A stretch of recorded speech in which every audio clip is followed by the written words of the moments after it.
Hello guys, welcome back to the Ecomaniac gaming. और आज के इस वीडियो में हम बात करेंगे कि how gaming industry can have a big impact on any countries economy. तो अपने को पता ही है कि अभी रशिया और यूक्रेन के बीच वॉर चल रही है, तो जो भी मेजर टेक्नोलॉजी कंपनीज़ है यूएस बेस्ड या फिर कहीं और से, तो उन्होंने रशिया पे बैन इम्पोज किया है। तो उनके जो वाइस प्रेसिडेंट है यूक्रेन के मिखाइल फेडोरोव, तो उन्होंने हर एक सीईओ को पर्सनली मैसेज किया है, ट्वीट करके भी बोला है कि आप उनसे अपील की है कि आप रशिया के साथ कोई भी बिज़नेस करना बंद कीजिए, टेम्परेली हॉल्ट कीजिए। लेकिन चीज़ें तो तब इंटरेस्टिंग हुई कि उनके वाइस पीएम है, उन्होंने एक्सबॉक्स और सोनी के जो प्ले स्टेशन है उनको खुद ट्वीट लिखा कि आपका जो गेमिंग बिजनेस है तो वो भी आप रशिया के साथ करना बंद कर दीजिए। तो ये ट्वीट आप देख सकते हो। उन्होंने ये बोला कि you are definitely aware of what's happening in Ukraine right now. Russia declare war not for Ukraine but all civilised world. If you support human values you should leave the Russian market.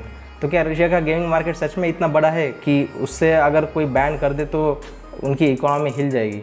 तो जानते हैं ये सब चीज़ें इस video में। तो अभी बात करते हैं कि रशिया की जो इकोनॉमी है उसमें गेमिंग कंपनीज या फिर गेमिंग मार्केट का कितना कंट्रीब्यूशन है। तो आप ये ग्राफ देख सकते हैं, उसमें दिया है कि रेवेन्यू बाय सेगमेंट, और ये रशिया का ग्राफ है गेमिंग के सेगमेंट में। तो 2017 में उनका रेवेन्यू था $1.7 बिलियन और ये 2026 तक $2.8 बिलियन प्रोजेक्टेड है। तो आप अंदाज़ा लगा सकते हो कि ये कितना बड़ा कंट्रीब्यूशन है गेमिंग मार्केट का उनकी इकोनॉमी में।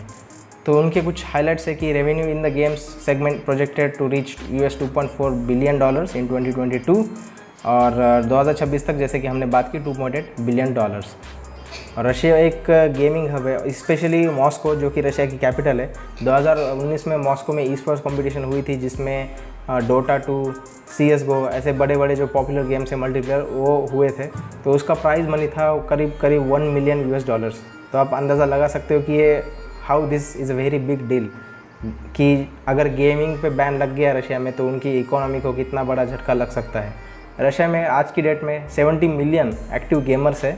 तो आप सोचो अगर उन पे बैन आ जाए तो बहुत निराश होंगे गेमर्स और उससे आई होप कि वॉर रुकने में हेल्प हो जाए। तो आप समझते हैं कि कौन सी है ऐसी बड़ी बड़ी गेमिंग कंपनीज है जिन्होंने रशिया पे बैन लगाया है because of they are invading Ukraine. तो बंजी गेम्स एक गेमिंग स्टूडियो है जिसको सोनी ने अभी एक्वायर किया है $3.6 बिलियन में। तो उनका ये ट्वीट है कि bungee stand with people of Ukraine everyone impacted by ongoing war. Today starting we will be working with our partners to suspend all Destiny 2 sales and commerce in Russia and Belarus। तो Destiny 2 उनका एक game है जो कि बहुत ही popular game है, तो वो भी अभी रशिया और बेलारूस के लिए बैन करेंगे। रिसेंटली एक गेम आया था जिसकी बहुत पूरी दुनिया में चर्चा हुई कि बहुत ही बढ़िया गेम है, उसका नाम है Cyberpunk 2077, जिनके डेवलपर से CD प्रोजेक्ट। ये एक पोलैंड बेस्ड गेमिंग स्टूडियो है। तो उन्होंने भी उनका डिसीजन है ये डिसीजन है कि वो रशिया के साथ कोई भी बिजनेस नहीं करेंगे। एपिक गेम्स ये एक अनदर गेमिंग कंपनी है जिनके बहुत फेमस, वर्ल्ड वाइड फेमस ऐसे टाइटल्स है जैसे कि फोर्टनाइट हो गया, रॉकेट लीग हो गया एक्सेट्रा। तो वो भी अभी रशिया के साथ कोई बिज़नेस नहीं करना चाहते, जैसे कि आप उनका ट्वीट देख सकते हैं यहाँ पे कि उन्होंने रशिया के साथ टेम्पररीली सब ट्रांजैक्शन, सब बिज़नेस हॉल्ट कर दिए हैं। रॉकस्टार जो कि जिनका गेम है GTA 5, GTA 4 और GTA फ्रेंचाइजी जो भी है, तो उन्होंने भी उनका सब बिज़नेस रशिया के साथ बंद कर दिया है। उनकी पेरेंट कंपनी है Take-Two इंटरैक्टिव, उसका नाम है। आई एम नॉट श्योर आपने उसके बारे में सुना होगा या नहीं, लेकिन ये रॉकस्टार की पेरेंट कंपनी है। तो उनका ये डिसीजन है कि हम सब रशिया के साथ ट्रेड करना, डील करना सब बंद कर देंगे। तो उनका एक और भी सब्सिडियरी है जिसका नाम है 2K गेम्स। तो जो बचपन में आते थे गेम्स, राइट, जो WWE के गेम्स आते थे, तो वो सब 2K गेम्स के अंडर आते थे। तो उन्होंने भी रशिया के साथ बिज़नेस करना बंद कर दिया है। तो अब बारी आती है प्ले स्टेशन की। तो प्ले स्टेशन में भी अपना प्ले स्टेशन, मतलब जो सोनी की कंपनी है, उन्होंने भी अब सब हार्डवेयर और सॉफ्टवेयर रशिया के साथ रशिया में शिप करना बंद कर दिया है। और एक न्यूज़ आई थी कि ट्विच ने भी रशिया के साथ बिज़नेस करना बंद कर दिया है। ट्विच एक अमेरिकन कंपनी है और जिससे आप आपका जो गेम है वो लाइव स्ट्रीम कर सकते हो। तो रशिया में ऐसे बहुत सारे यूज़र्स हैं जो ट्विच का यूज़ करते हैं, अपनी गेम को लाइव स्ट्रीम करते हैं और उससे भी वो पैसे कमाते हैं। तो अब उनका सबका बिजनेस भी अभी बंद हो चुका है टेम्पोररीली। और एक रिसेंटली न्यूज़ भी आई थी कि Twitch streamers lose their livelihoods because अभी ट्विच ने बिज़नेस करना बंद कर दिया। और मेन इंटरेस्टिंग बात यह है कि पेपाल ने भी अभी रशिया के साथ बिज़नेस करना बंद कर दिया है। लेकिन पेपाल एक गेमिंग कंपनी तो है नहीं, लेकिन इसका असर कैसे होगा कि जो ट्विच का जो अकाउंट होता है, राइट, तो उसको आप रेवेन्यू कलेक्ट करने के लिए आपको एक अकाउंट देना पड़ता है, जैसे कि पेपाल हो गया, जीपे हो गया, वॉट एवर इट इज़। तो मोस्टली लोग पेपाल यूज़ करते हैं रशिया में। तो पेपाल ने भी अभी रशियन जो बैंक्स है उनके साथ भी सब बिज़नेस बंद कर दिया है। तो ऑफ कोर्स जो भी स्ट्रीमर्स है उनका पैसा सब अटक चुका है, तो अभी वो रिडीम नहीं कर सकते, आप उनका रेवेन्यू कलेक्ट नहीं कर सकते, उससे बहुत सारे लोगों को प्रॉब्लम होगी ऑफ कोर्स। तो बहुत सारे रशियन स्ट्रीमर्स ने पेपाल को ये ईमेल किया कि आप प्लीज़ हमारी रेवेन्यू हमें वापस कर दीजिए। तो पेपाल का ये रिस्पांस था कि payouts to the financial institutions associated with your Twitch account have been blocked. Twitch complies with economic sanctions imposed by US and other governments and is complying with those imposed in response to the situation in Ukraine. अभी ये Twitch को भी कोई अंदाज़ा नहीं है कि ये कब रिजॉल्व होगा। तो जब ये वॉर ख़त्म हो जाएगा, सब चीज़ें नॉर्मल हो जाएंगी, तब उसके बाद शायद फिर से शुरू हो जाएगा ये सब चीज़। इसका इम्पैक्ट ऑब्वियसली जो अपकमिंग गेम्स है उन पे भी आया है। जो GSC गेम वर्ल्ड एक यूक्रेन बेस्ड स्टूडियो है, उनका हेडक्वार्टर है कीव में।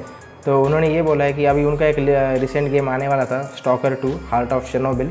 तो चेर्नोबिल एक यूक्रेन का न्यूक्लियर पावर प्लांट है। आई एम श्योर आप लोगों ने उसकी वेब सीरीज़ भी देख ली होगी। तो उस पर बेस्ट एक गेम आने वाला था अप्रैल के लास्ट वीक में। तो अभी उसका डेवलपमेंट भी पॉज हो चुका है because of ongoing war. And उनके अब यही कोशिश है कि उनके जो एम्प्लॉयज़ है उनको सुरक्षित रखे, उनकी फैमिली का ख्याल रखे। तो ये अभी ये गेम डेवलपमेंट के लिए टाइम लगेगा। तो अभी एक्सबॉक्स भी निकल गया, सोनी भी निकल गया, निंटेंडो भी निकल गया। तो अभी रशिया में कोई भी अभी आज के डेट में देखा जाए तो अभी वहाँ पे कंसोल गेमिंग मार्केट है ही नहीं। I am not sure about PC but I am sure that console market totally zero हो चुका है उनकी कंट्री में। सारे गेम डेवलपर्स और जो बड़े बड़े गेम स्पोर्ट्स के जो प्लेयर्स हैं वो अभी यूक्रेन के हेल्प में आ रहे हैं, जो वो भी अपने अपने हिसाब से यूक्रेन को हेल्प कर रहे हैं। तो अभी एक रिसेंटली न्यूज़ आई थी कि यूनिटी जो कि एक गेम डेवलपमेंट स्टूडियो है, उन्होंने करीब $623,000 यूक्रेन को डोनेट किए हैं। एक स्ट्रीमर है यूक्रेन का, उसने भी रिसेंटली कोई टूर्नामेंट जीता था, तो उसने वो सब मनी यूक्रेन की आर्मी को डोनेट किया है। तो इससे ये पता चलता है कि gaming can help economy to flourish and it can also destroy your economy. I hope that ये सब सिचुएशन जल्दी सॉर्ट आउट हो जाए, सब चीज़ें नॉर्मल हो जाए एंड इनोसेंट लोग नहीं मरने चाहिए और इस वॉर की वजह से। तो let's hope for the best. अगर आपको ये वीडियो पसंद आए तो उसको लाइक कर देना, शेयर कर देना और सब्सक्राइब कर देना चैनल को। तब तक के लिए thank you and bye bye.